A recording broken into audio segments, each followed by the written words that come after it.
একজন ছাত্রীর বাবা অভিযোগ করছে তার মেয়ে যখন টিউশন পড়তে রক্ষাকালীতলার কাছে আসে তখন তাকে মানে সেখানে তার যে প্রাইভেট টিউটার সে কুপ্রস্তাব দেয় এবং সেই প্রস্তাবকে প্রত্যাখ্যান করলে তাকে জড়িয়ে ধরে এবং তাকে হাতে ধরে টানাটানি করে এবং এই জন্য তার বিরুদ্ধে 126-2, 74, 75 সাবক্লজ 2 এবং 79 বিএনএস অ্যাক্টে অভিযোগ আনা হয়েছে। টিউশনি পড়ানোর সময় কলেজ ছাত্রীকে কুপ্রস্তাব, ছাত্রী না মানলে জড়িয়ে ধরা, হাত ধরে টানাটানি সহ একাধিক অভিযোগের পরিপ্রেক্ষিতে সিউড়ি বিদ্যাসাগর কলেজের আংশিক সময়ের এক অধ্যাপক বাপ্পা সাঙ্গুইকে সিউড়ি থানার পুলিশ গ্রেপ্তার করে রবিবার আদালতে তোলে। যে ঘটনায় ওই অধ্যাপকের 5 দিনের পুলিশি হেফাজতের নির্দেশ দেওয়া হয়েছে। তবে ঘটনাকে নিয়ে একাধিক প্রশ্ন উঠতে শুরু করেছে। অভিযুক্ত পক্ষের আইনজীবী যা দাবি করছেন তাতে ওই অধ্যাপক কোনোভাবেই এই ধরনের ঘটনার সঙ্গে জড়িত নয়। তার থেকে টাকা আদায় করার জন্য বাবার পরামর্শ অভিযোগকারিনী থানায় অভিযোগ করে। প্রত্যেকের ফ্যামিলি আছে, প্রত্যেকের নিজের নিজের লাইফ আছে, প্রত্যেকের সম্মান আছে, মানুষকে সম্মানের দাম দেওয়া দরকার, এটাই বলবো। আমি কোনো অন্যায় করিনি। এমনকি যেদিন এই ঘটনা ঘটে বলে অভিযোগ, সেই দিন অন্যান্য পড়ুয়ারাও একসঙ্গেই টিউশনি পড়ছিলেন বলে দাবি করা হয়েছে। এছাড়াও আইনজীবীর কথা অনুযায়ী অভিযুক্ত অধ্যাপক চাইলে পালিয়ে যেতে পারতেন এবং পরে তার জামিনের জন্য আবেদন করে জামিন মঞ্জুর করা যেতে পারত, কিন্তু ওই অধ্যাপক নিজে থানায় এসে সারেন্ডার করেন কারণ তিনি কোনো রকমভাবেই ঘটনায় যুক্ত নন। তাকে কলঙ্কিত করার জন্য এমন পদক্ষেপ নেওয়া হয়েছে বলে জানিয়েছেন অভিযুক্ত পক্ষের আইনজীবী নির্মল চন্দ্র মণ্ডল। আজ অত্যন্ত দুর্ভাগ্য, একজন সম্মানীয় অধ্যাপককে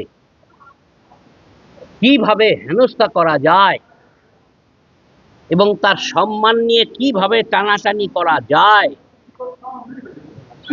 জয়েন্টলি টিউশনি পড়তো, ছেলে মেয়ে একসঙ্গে পড়তো, ওর সঙ্গে যারা পড়তো তারাও আজ কোর্টে হাজির ছিল, কিন্তু এই ছাত্রী তার বাবার সঙ্গে যোগাযোগ করে অধ্যাপকের কাছে টাকা আদায় করার জন্য একটি মিথ্যা কেস, একটা সাজানো কেস দিয়েছে। আমি অধ্যাপককে বলেছিলাম আপনি চলে যান, 438 করে আপনার অ্যান্টিসিপেটরি বেল করাবো, কিন্তু অধ্যাপক বললেন আমি কোনো অন্যায় করি নাই। বর্ধমান থেকে এসে সোজা থানায় গিয়ে সারেন্ডার করেছে। আর যা সেকশন দিয়েছিল তাতে 41A নোটিশ করে তাকে জামিন দেওয়া যেত, কি দুর্ভাগ্য সেটাও করে নাই। 29 তারিখে ডেট দিলেন। সাহেব অত্যন্ত দয়ালু, তাড়াতাড়ি 29 তারিখে ডেট দিয়েছেন। আশা করি 29 তারিখেই ওর জামিন হয়ে যাবে। এই যে ওই ছাত্রদের মধ্যে একজন, একসঙ্গেই পড়তো ওরা। সেই ঘটনা ঘটেনি। আমার নাম নির্মল চন্দ্র মণ্ডল, এই কোর্টেরই আমি অ্যাডভোকেট। আর এই রকম অন্যায়ের প্রতিবাদ করার জন্যই আমার কোর্টে আসা। আজ মানে কলিকাল, অত্যন্ত দুর্দিন, মাস্টারমশাইদের আর টিউশনি পড়ানো বোধহয় যাবে না। ঘটনা যাই হোক, সত্যতা সামনে আনার জন্য তদন্ত করছে পুলিশ। তবে যে অধ্যাপক এইভাবে গ্রেপ্তার, সেই অধ্যাপক এদিন আদালত থেকে সাধারণ মানুষের মতোই বের হন। আসামের মতো মুখ ঢেকে বের হওয়ার কোনো রকম চেষ্টা তিনি করেননি। এছাড়াও সমাজসেবামূলক বিভিন্ন কাজকর্মের সঙ্গে অধ্যাপককে বিভিন্ন সময় দেখা গিয়েছে বিগত দিনে। স্বাভাবিকভাবে এমন একজন অধ্যাপকের বিরুদ্ধে এহেন অভিযোগ অনেকেই মেনে নিতে পারছেন না। স্যারের নামে যে কটি অভিযোগ করেছে সেটা সম্পূর্ণ ভুল। এবং আমি যেদিন 20 তারিখে মেয়েটি যেদিন পড়তে এসেছে সেদিনকে আমিও পড়তে গেছিলাম। এরকম কোনো ঘটনা ঘটেনি যেটা মেয়েটি দাবি করেছে, সেরকম কোনো ঘটনাই ঘটেনি।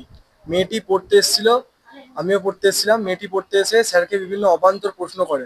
মেয়েটি প্রথমে বলে, স্যার জানেন আমার বাড়ির লোক খুব গরিব এবং আমার বাড়িতে টিউশনি খুব, আমাকে সংসার চালাতে খুব কষ্ট হয় এবং টিউশনি পয়সা আমাদের আনতে খুবই কষ্ট হয়। এবং স্যার বললেন যে দেখো তাহলে তোমার বাবা মা তোমার কত কষ্ট করে পড়াচ্ছে, সেই বাবা মায়ের মুখটা উজ্জ্বল করো। হ্যাঁ, ভবিষ্যতে এমন কোনো কাজ করো না যে তোমার বাবা মায়ের কোনো মুখ মাথা নামও করতে হয়। তো আমিও বললাম সে বিষয়টা। তারপরে মেয়েটি লিখতে লিখতে, আমিও লিখছিলাম, মেয়েটিও লিখছিল। লিখতে লিখতে মেয়েটি অবান্তর একটা প্রশ্ন করে স্যারকে সেই প্রশ্নটি হচ্ছে স্যারকে জিজ্ঞেস করে, স্যার আপনার কি বিয়ে হয়েছে? স্যার বলেন যে তুমি এরকম অবান্তর প্রশ্ন কেন করছো?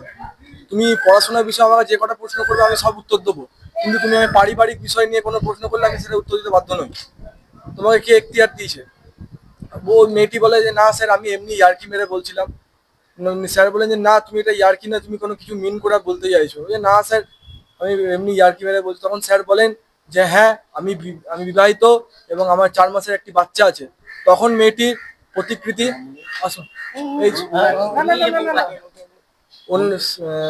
তখন মেয়েটি বলে, তখন মেয়েটির মুখটা রাগান্বিত হয় এবং মেয়েটি আর আমি একসঙ্গে বেরিয়ে যাই। মেয়েটি যে কটা অ্যালিগেশন লাগিয়েছে আমার স্যারের প্রতি সেটা সম্পূর্ণ ভুল, আমার স্যার নির্দোষ।